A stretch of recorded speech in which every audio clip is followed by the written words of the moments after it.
24 मार्च 2003 का ये वाकया है। दरअसल एक फौजी होता है उत्तर प्रदेश के जिला गाजीपुर का, एक थाना लगता है भावलपुर और उसी का गांव लगता है पखनपुरा। इस फौजी के बच्चे का, जिसकी उम्र लगभग 2 साल के आसपास होती है, उसका अपहरण कर लिया जाता है। अपहरण की जो मंशा थी उसकी हत्या करना था और जिसने भी ये करा था उसकी हत्या करके जंगल में शव फेंक देते हैं। लेकिन जो पखनपुरा की एसएचओ होते हैं डीके मिश्रा, उन्होंने बहुत ही तत्परता से काम लेते हुए इस कातिल को पकड़ लिया और पकड़ने के बाद कहा कि लाश कहां है, जितनी जल्दी हो सके लाश ढूंढाओ।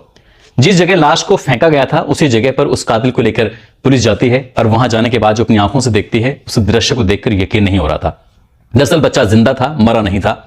उसका गला घोटने की कोशिश की गई थी लेकिन पूरी तरह से गला घोट नहीं पाया था और उसके ऊपर एक कोबरा लिटा हुआ था। जैसे ही पुलिस ने उस कोबरा को हटाने की कोशिश की तो एसएचओ डीके मिश्रा यानी कि धनंजय कुमार मिश्रा के पैरों से वो जाकर लिपट जाता है।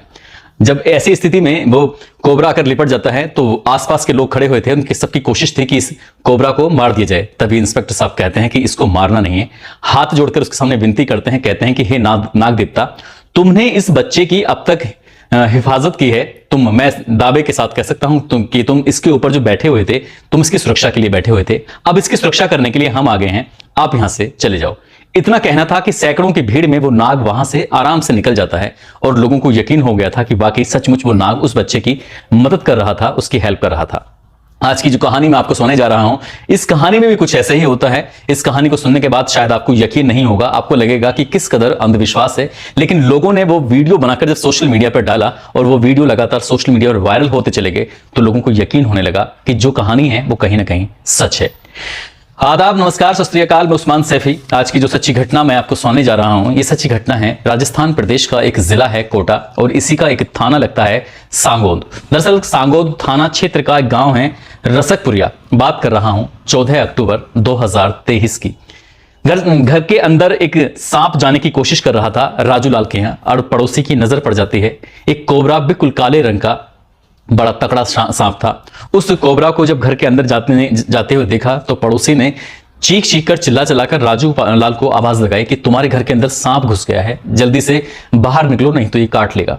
जैसे ही सांप की आवाज लगती है तो आसपास के घरों के लोग भी निकल आते हैं और राजू लाल के घर के अंदर भी हड़कंप समझ जाता है। इसी बीच में बड़ी संख्या में लोग लाठी डंडे लेकर राजू लाल के घर के अंदर घुस जाते हैं ताकि उस सांप को ढूंढकर उसे मार सकें। और इसी बीच में जो इस घर की मालकिन होती है, जिसकी उम्र लगभग 65 साल के आसपास होती है, बादाम देवी जिसका नाम बताया जाता है, बादाम देवी घर से बाहर थी और अपने ही घर के अंदर, अपने घर के बाहर कुछ लोगों की भीड़ देखकर वो एकदम आश्चर्यचकित थी। आकर कहते हैं कि भैया क्या बात है, इतनी भीड़ क्यों लगा रखी है? तभी लोग कहते हैं कि तुम्हारे घर में कोबरा घुस गया है, बहुत ही जहरीला है, बहुत ही बड़ा सांप है, ऐसा ना हो किसी को नुकसान पहुंचा दे। जैसे ही वो लोग उस सांप को देखते हैं तभी मारने की कोशिश कर रहे थे, तभी बादाम देवी एकदम से चीखती हैं, चिल्लाती हैं, कहती हैं कि इस सांप को कोई भी मारने की कोशिश ना करे। यदि किसी ने मारने की कोशिश की तो अच्छा नहीं होगा। जैसे ही वो इन लोगों को रोकने की कोशिश कर रहे थे तो गांव वाले समझ नहीं पा रहे थे कि आखिरकार ये बादाम देवी इस सांप को मारने से क्यों रोक रही है, जबकि ये तो लोगों के लिए खतरा साबित हो सकता है। जब बार बार वो बूढ़ी महिला उन लोगों को रोक रही थी तो लोग रुक जाते हैं। रोकने के बाद वहां काफी संख्या में लोग इकट्ठे हो जाते हैं। इसी बीच में सभी लोगों को घर से बाहर निकाला जाता है और घर से बाहर निकालने के बाद उन लोगों से कहा जाता है कि तुम दूर रहो क्योंकि ये मेरा बेटा है, मेरा बेटा वापस लौट कर आ गया है। जैसे ही उस महिला ने ये बात कही कि मेरा बेटा वापस लौट कर आ गया है तो लोगों को लग रहा था कि शायद इस महिला की मनोदशा अच्छी नहीं है, ठीक नहीं है। कुछ ही देर के बाद वो सांप जिस रास्ते से गया था उस रास्ते से ही वापस बाहर आने लगा। उस महिला ने कहा कि इस सांप पर किसी ने भी हाथ चलाने की कोशिश की तो अंजाम सही नहीं होगा और उस बूढ़ी औरत की बात मानते हुए किसी ने उस सांप को फिर मारने की कोशिश नहीं की। वो बूढ़ी औरत घर के अंदर जाती है, अंदर एक कटोरे के अंदर दूध लेके आती है। दूध लाने के बाद अपने वहां पास में रख देती है और वो सांप जो इधर उधर गुम हो गया था वो सांप आकर उस दूध को पीने लगता है। जैसे ही दूध को पी रहा था तो लोग उस महिला को बार बार कह रहे थे कि तुम जिस सांप के इर्द गिर्द घूम रही हो, जिस सांप को बार बार बुलाने की कोशिश कर रही हो, जिस सांप को अपना बेटा बताने की कोशिश कर रही हो, ये डस लेगा, अगर डस लिया तो तुम्हें बचा नहीं पाएगा, कम से कम आधे घंटे में ही तुम्हारी मौत हो जाएगी। जब लोगों ने इस तरह की बातें उस महिला से कही तो उस महिला ने कहा कि ठीक है, मैं इसको अभी के अभी प्रूफ कर दूंगी कि मेरा बेटा है या नहीं है। उस महिला ने अपनी साड़ी का आंचल उस सांप के थोड़ा सा फासले से रख दिया था, फैला दिया था और कहा कि यदि तुम मेरे बेटे हो तो मेरे आंचल में आकर बैठ जाओ और तुम मेरे बेटे नहीं हो तो यहां से चले जाओ। जैसे ही ये बात उस बूढ़ी औरत ने, लगभग 65 साल की महिला बादाम देवी जिसका नाम होता है, उसने ये बात कही, वो सांप आकर उसके आंचल में आके बैठ जाता है। और जब वो आंचल में बैठ रहा था तब लोगों को वाकई आश्चर्य होता है। कुछ लोगों ने इस दृश्य का वीडियो बनाया और वीडियो बनाने के बाद उसे सोशल मीडिया पर लगातार वायरल करना शुरू कर दिया।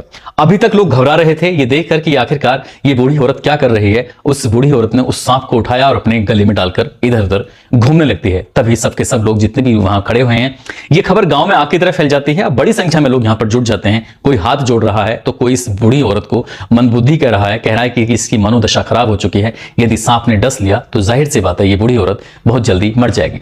सुबह से ये दृश्य शुरू हुआ और शाम तक ऐसे ही चलता रहा। और जब शाम होने को थी, दिन छिपने को था, तभी उस बूढ़ी औरत ने उस सांप को उठाया और उठाने के बाद जंगल की तरफ कर दिया और उससे कहा कि हे नाग देवता, हे मेरे बेटे, तू यहां से अब चला जा और तू अपनी जगह जहां रहना है वहां रह सकता है। वो सांप वाकई उस बूढ़ी औरत की ऐसी बातें मान रहा था जैसे कोई बच्चा मानता है। और उसके बाद वो सांप वहां से चला जाता है जंगल की तरफ। लोग उसे देखते रहते हैं। फिर किसी ने उसे ना मारने की कोशिश की, क्योंकि अब बूढ़ी औरत की जो आस्था थी, कहीं ना कहीं उसे लग रहा था कि ये नाग देवता के रूप में जो आए हैं वो उसका बेटा है, और बेटा कोई और नहीं जिसका नाम हंसराज, जिसकी उम्र उस वक्त 24 साल की थी, जिस वक्त वो लगभग अब से 15 साल पहले पार्वती नदी में डूबकर उसकी मौत हो गई थी। वो माँ अपने बेटे को याद कर करके बहुत ज्यादा परेशान होती थी। ऐसे ही धीरे धीरे वक्त गुजर रहा था, लेकिन उसे क्या पता था कि बेटा आएगा, उसका पुनर्जन्म होगा, वो भी सांप के रूप में होगा। और जैसे जैसे वो बात कर रही थी वैसे वैसे होता है।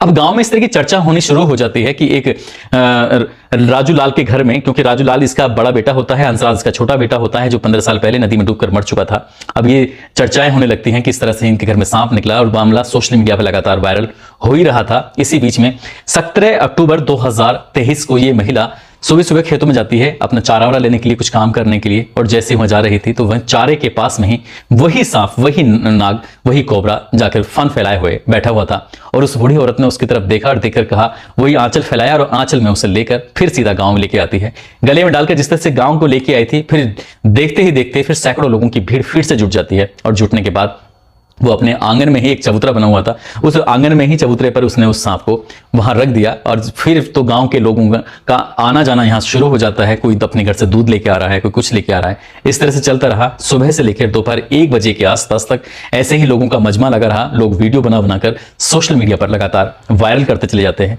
लगभग दोपहर 1 बजे के आसपास उस सांप की अचानक से मौत हो जाती है, क्योंकि वो बूढ़ी औरत और वो सांप दोनों साथ साथ ही थे। लोगों को लग रहा था कहीं ऐसा ना हो सांप उसे डसकर बूढ़ी औरत को खत्म कर दे, लेकिन उस बूढ़ी औरत को तो कुछ हुआ नहीं। लेकिन कोबरा की जब मौत हो जाती है तो लोगों को बड़ा आश्चर्य होता है।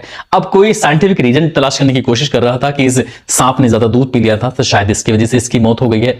कुछ लोग कुछ तरह की बात कर रहे हैं, कोई कुछ कर रहा है। तो जब इसकी सांप की मौत हो जाती है उसके बाद फिर मां जोर जोर से दहाड़े मारकर रोने लगती है। कहती है कि 15 साल बाद मेरा बेटा आया था और फिर भी उसकी मौत हो गई। यानी कि वो बूढ़ी औरत ये मानने को तैयार ही नहीं थी कि ये सांप है, बल्कि उसे ये मानने को तैयार थी कि ये उसी का बेटा है।